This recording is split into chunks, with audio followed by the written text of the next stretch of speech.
ಮನೆ ಬಿಚ್ಚಿ ಮಾತಾಡಿದ್ದಾರೆ, ಬನ್ನಿ ಇನ್ನಷ್ಟು ನಾನು ಚರ್ಚೆ ಮಾಡ್ತೀನಿ ಆರತಿಯವ್ರ ಜೊತೆಗೆ. ಅವರು ಹೊರಗಡೆಯಿಂದ ಲಾಕ್ ಮಾಡ್ಕೊಂಡು ಹೋಗಿದ್ರು, ನೀವು ಈ ಬೋಲ್ಟ್ ಎಲ್ಲ ಹಾಕ್ಬಿಟ್ರಿ. Okay, correct. ಸೊ ಲಾಕ್ ಮಾಡಿದ್ ಬಂದ ತಕ್ಷಣ ಅವ್ರು ನನ್ನ ಜೊತೆ ಬಹಳ ಫಿಸಿಕಲಿ ಕ್ಲೋಸ್ ಆಗ್ಬಿಟ್ರು. ನಾನು ಶಾಕ್ ಆಗ್ಬಿಟ್ಟೆ. ಸ್ವಾಮಿ ಏನ್ ಮಾಡ್ತಿದ್ರ ಹಾಗೆ ಅಂತ ನಾನು ಕೇಳಿದೆ. ಅವಾಗ ಅವ್ರು ಹೇಳಿದ್ರು, ನಿನಗೆ ಅರ್ಥ ಆಗ್ಲಿಲ್ವಾ ಹಾಗೆ ಅಂತ. ನನಗೇನು ಅರ್ಥ ಆಗ್ಲಿಲ್ಲ ಏನಾಗ್ತಿದೆ ಅಂತ. ಅವರು, ನಾನು ಎನ್ಲೈಟನ್ಡ್ ಅಂತ ನೀನು ನಂಬ್ತೀಯಾ ಹಾಗೆ ಅಂತ ಕೇಳಿದ್ರು. ಹೌದು ಸ್ವಾಮಿ, ನಾನು ನಂಬ್ತೀನಿ ಹಾಗೆಂದೆ.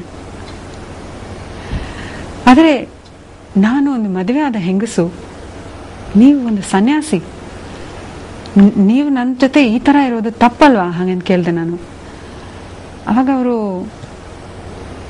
ಈ ತಪ್ಪು ಸರಿ ಇದೆಲ್ಲ ನಿನ್ನ ಮೈಂಡಲ್ಲಿರೋ ಒಂದು ರಾಂಗ್ ಐಡಿಯಾ, ಇದೆಲ್ಲ ನಿನ್ನ ಸೋಷಿಯಲ್ ಕಂಡೀಷನಿಂಗ್ ಇಂದ ನಿನಗೆ ಬಂದಿರೋ ಐಡಿಯಾ. ಸ್ಪಿರಿಚುವಾಲಿಟಿಲಿ ಆ ಥರ ಏನೂ ಇಲ್ಲ. ಒಂದು ಮಾತು ನೀನು ಅರ್ಥ ಮಾಡ್ಕೋಬೇಕು. ಅನ್ಕಾನ್ಶಿಯಸ್ಲಿ, ಈವನ್ ಅನ್ಕಾನ್ಶಿಯಸ್ಲಿ ನಾನು ತಪ್ಪು ಮಾಡಕ್ಕೆ ಸಾಧ್ಯನೇ ಇಲ್ಲ. ಯಾಕಂದ್ರೆ ನಾನೊಂದು ಎನ್ಲೈಟನ್ ಮಾಸ್ಟರ್. ಈ ದೇಹನೇ ನಾನು ನಡೆಸ್ತಾ ಇಲ್ಲ, ಪರಾಶಕ್ತಿ ನಡೆಸ್ತಾ ಇದ್ದಾರೆ. ಆ ಥರ ನಾನೊಂದು ಎನ್ಲೈಟನ್ ಮಾಸ್ಟರ್. ನನ್ನಿಂದ ತಪ್ಪು ಮಾಡಕ್ಕೆ ಸಾಧ್ಯನೇ ಇಲ್ಲ. ಆದ್ರೆ ನಿನಗೆ ಅದು ತಪ್ಪು ಅಂತ ಅನ್ಸಿದ್ರೆ ಅದು ನಿನ್ನ ಮನಸ್ಸಲ್ಲಿರೋ ಕೊಳಕು ಅನ್ಬೋದು. ನಿಂಗೆ ಅದು ತಪ್ಪಾಗಿ ಕಾಣಿಸ್ದೆ. ಆದ್ರೆ ಅದಕ್ಕೆ ಕಾರಣ ನಮ್ಮ ಸಮಾಜ, ಆ ಸೋಷಿಯಲ್ ಕಂಡೀಷನಿಂಗ್ ಅಲ್ಲಿ ನಿನಗೆ ಈ ತರ ಒಂದು ವ್ಯೂ ಇದೆ. ನಿನಗಿನ್ನೂ ಅರ್ಥ ಆಗ್ಲಿಲ್ವಾ ನಾನು ಯಾರು ಅಂತ? ಆ ಪರಮೇಶ್ವರ ಶಿವ ನಾನೇ. ಅಂಡ್ ನಿನ್ ಪಾತ್ ಎನ್ಲೈಟನ್ಮೆಂಟಿಗೆ ನಿನಗೆ ಗೊತ್ತಾಗ್ಲಿಲ್ವಾ? ನೀನೇ the most lucky chosen one for ಮಧುರ ಭಾವ ಹಾಗೇಂದ್ರು. ನನಗೆ ಬಹಳ ಶಾಕ್ ಆಗೋಯ್ತಿದ್ದು. ನಾನು, ಸ್ವಾಮಿ ನಾನು ನಿಮ್ಮ ಹತ್ರ ಜೀವನ್ ಮುಕ್ತಿಗೆನೆ ಬಂದಿದ್ದು, ನನಗೆ ಸೆಕ್ಸ್ ಅಲ್ಲಿ ಇಂಟ್ರೆಸ್ಟ್ ಇಲ್ಲ ಹಾಗಂದೆ. ಅದಕ್ಕೆ ಅವರು, sex is a path for enlightenment. ನಮ್ಮ ವೇದಿಕ್ ಕಲ್ಚರ್ನಲ್ಲಿ, ನಮ್ಮ ಟ್ರೆಡಿಷನ್ ನಲ್ಲಿ ಎಲ್ಲಾನೇ sacred. Everything is sacred, even this is sacred. ಇದು ಒಂದು ಟೆಕ್ನಿಕ್ ಎನ್ಲೈಟನ್ಮೆಂಟಿಗೆ. ಈ ಟೆಕ್ನಿಕ್ ಎಷ್ಟೋ ಮಾಸ್ಟರ್ಸ್ ಯೂಸ್ ಮಾಡಿದ್ದಾರೆ. ಹಾಗೆ ಅಂತ ಹೇಳಿದಾಗ ನನಗೆ ಒಂದು ಅರ್ಥನೇ ಆಗ್ಲಿಲ್ಲ, ಇದು ಹೇಗೆ ಸಾಧ್ಯ ಅಂತ.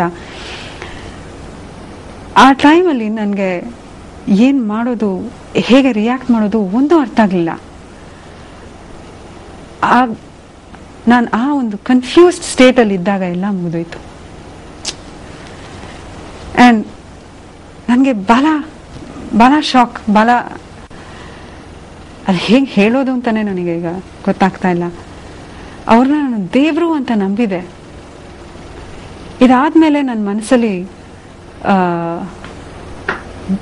ತುಂಬಾ ಒಂದು ಗಿಲ್ಟ್ ಇತ್ತು. ಹೀಗಾಗೋಯ್ತಲ್ಲ, ನನ್ನ ಗಂಡನ್ಗೆ ನಾನು ಈ ತರ ಮೋಸ ಮಾಡ್ಬಿಟ್ಟಲ್ಲ ಹಾಗೆ ಅಂತ. ಅದು ಅವ್ರ ಹತ್ರ ಹೇಳಿದೆ ನಾನು, ಸ್ವಾಮಿ ನನಗೆ ಬಹಳ ಗಿಲ್ಟ್ ಆಗ್ತಾಗಿದೆ, ಈ ತರ ನಾನು ಮಾಡಿದ್ದು ತಪ್ಪು ಅಂತ ನನಗೆ ತುಂಬಾನೇ ಐ ಆಮ್ ಫೀಲಿಂಗ್ ಗಿಲ್ಟಿ ಹಾಗೆ ಅಂತ.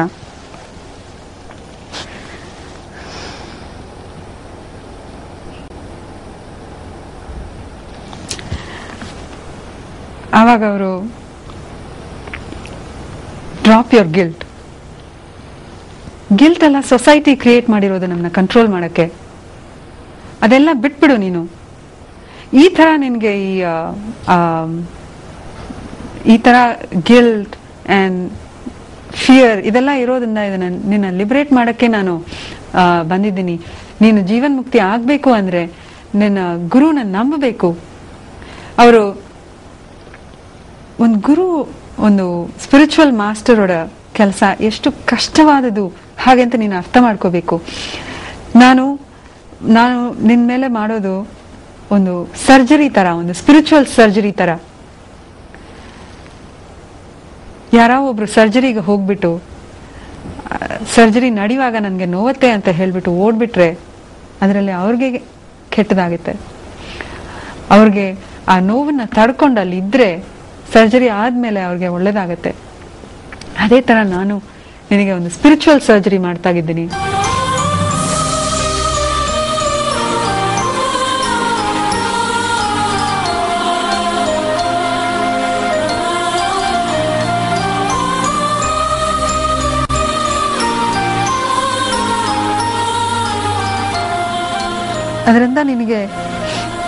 ಇದರಿಂದ ನಿನಗೆ ಒಳ್ಳೆದೇ ಆಗತ್ತೆ, ಅದೇ ನೀನು ಅರ್ಥ ಮಾಡ್ಕೋಬೇಕು ಹಾಗೆ ಅಂತ ಹೇಳಿದ್ರು. ಅವಾಗ ನಾನು ಅವ್ರನ್ನ ಕೇಳಿದೆ, ಸ್ವಾಮಿ ಈ ತರಾನೇ ರಾಗಿಣಿಗೂ ನೀವು ಲಿಬರೇಟ್ ಮಾಡಿದ್ರಾ ಹಾಗೆ ಅಂತ. ಆಗ ಅವ್ರಿಗೆ ಬಹಳ ಕೋಪ ಬಂದ್ಬಿಡ್ತು. ನೀನು ಹೊರಗೋಗಿ ಇದನ್ ಬಗ್ಗೆ ಮಾತಾಡ್ಲೇಬಾರದು ಯಾರ ಹತ್ರನು. ನೀನ್ ಏನಾರು ಹೇಳಿದ್ರೆ ನಿನ್ನ ಯಾರು ನಂಬಲ್ಲ. ನಿನ್ನ ನಂಬದೇ ಇರೋದು ಒಂದ್ ಪಕ್ಕ, ನೀನೇ ನಿನ್ನ ಹೆಸರು ಕೆಡಿಸ್ಕೋತೀಯ. ಅದರಿಂದ ನಿನ್ ಬಾಯಿ ಮುಚ್ಕೊಂಡಿರ್ಬೇಕು. ಹೊರಗೆ ಹೋದ್ರೆ ಇದನ್ ಬಗ್ಗೆ ಮಾತೇ ಆಡಬಾರ್ದು. ಸ್ಪಿರಿಚುವಲ್ ಗ್ರೋತಿಗೆ, ಎಸ್ಪೆಷಲಿ ಪರ್ಸನಲ್ ಸರ್ವಿಸ್ ಮಾಡುವಾಗ ಒಂದು ಮಾಸ್ಟರ್ಗೆ ಕಾನ್ಫಿಡೆನ್ಶಿಯಾಲಿಟಿ ಬಹಳ ಇಂಪಾರ್ಟೆಂಟ್. ಹಾಗೆ ಅಂತ ನನಗೆ ಹೇಳಿ ನನಗೆ ಒಂಥರ ಇನ್ನೂ ಕನ್ಫ್ಯೂಸ್ ಸ್ಟೇಟಲ್ಲಿ ಹೋಗ್ಬಿಟ್ಟೆ ನಾನು. ಈ ತರ ಹೇಳಿದ್ರೆ ನೀನು ಹೊರಗಡೆ ಹೋಗಿ ಇದೊಂದು ಮಹಾ ಪಾಪ ಕೆಲಸ ನೀನು ಮಾಡ್ತಾಗಿರ್ತೀಯ, ನಿನಗೆ ಇದರಿಂದ ಎಷ್ಟು ಕೆಟ್ಟ ಕರ್ಮ ಬರುತ್ತೆ ಅಂತ ನಿನಗೆ ಗೊತ್ತೇ ಆಗಲ್ಲ. ಜನ್ಮಕ್ಕೆ ನೀನು ಡಿಪ್ರೆಷನ್ ಇರ್ತೀಯ. ಆ ಥರ ನೀನು ನನ್ನ ಬಗ್ಗೆ ಹೋಗಿ ಹೊರಗಡೆ ಏನಾರು ಹೇಳಿದ್ರೆ ಅದು ಗುರು ದ್ರೋಹಕ್ಕೆ ಸಮಾನ. ಅದರಿಂದ ಆ ಥರ ಒಂದು ಕೆಲಸ ನೀನು ಮಾಡಬೇಡ. ನಾನು ಹೇಳೋದೆಲ್ಲ ನಿನ್ನ ಒಳ್ಳೆದಕ್ಕೆ, ಇದು ನಿನ್ನ ಸ್ಪಿರಿಚುವಲ್ ಸರ್ಜರಿ ಅಂತ ಅರ್ಥ ಮಾಡಿಕೊಂಡು ಎಲ್ಲ ಅನುಭವಗಳನ್ನು ನೀನು ಇಂಟರ್ನಲೈಸ್ ಮಾಡಬೇಕು. ನೀನು ಹೊರಗಡೆ ಹೋಗಿ ಮಾತಾಡಿದರೆ ನಿನ್ನ ಈಗೋ ಬೆಳೆಯುತ್ತೆ, ನಿನ್ನ ಡೌಟ್ ಬೆಳೆಯುತ್ತೆ. ಅದರಿಂದ ಆ ಥರ ನೀನು ಮಾಡಬಾರ್ದು ಹಾಗಂತ ಹೇಳಿಬಿಟ್ಟು ನನ್ನ ಅಲ್ಲಿಂದ ಕಲಿಸ್ಬಿಟ್ರು. ನನಗೇನು ಅರ್ಥ ಆಗಲಿಲ್ಲ. ಅಲ್ಲಿಂದ ನಾನು ವಾಪಸ್ ರೂಮಿಗೆ ಹೋಗುವಾಗ ನನಗೆ ಏನು ಮಾಡೋದು, ಯಾರ ಹತ್ರ ಹೇಳೋದು ಹಾಗೆಂತ ಬಹಳ ಸಂಕಟವಾಗಿತ್ತು. ಹೇಳಿದ್ರೇನು ಯಾರು ನಂಬಲ್ಲ ಅಂತ ನನಗೇನು ಗೊತ್ತಿತ್ತು. ನಮ್ಮ ತಂದೆ ತಾಯಿ ಅಲ್ಲೇ ಆಶ್ರಮದಲ್ಲಿ ಇದ್ರು ಅವಾಗ. ಆದರೆ ಅವ್ರ ಹತ್ರನೂ ನನಗೆ ಹೇಳಕ್ಕೆ ಭಯ ಆಗ್ತಿತ್ತು. ಅವರು ನಿತ್ಯಾನಂದನ ದೇವರು ಅಂತಾನೆ ನಂಬ್ತಿದ್ರು. ಹೇಗೆ ಹೋಗಿ ನಾನು ಇದು ಅವ್ರ ಹತ್ರ ಹೇಳೋದು ಹಾಗಂತ ನನಗೇನು ಅರ್ಥ ಆಗ್ಲಿಲ್ಲ.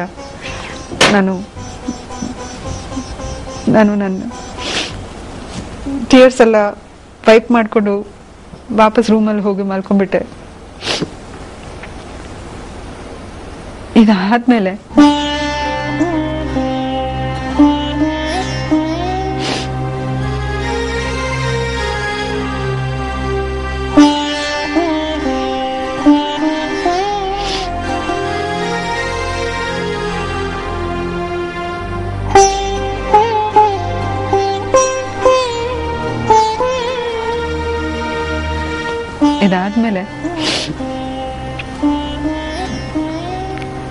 ಫಾಲೋಯಿಂಗ್ ಡೇಸ್ನಲ್ಲಿ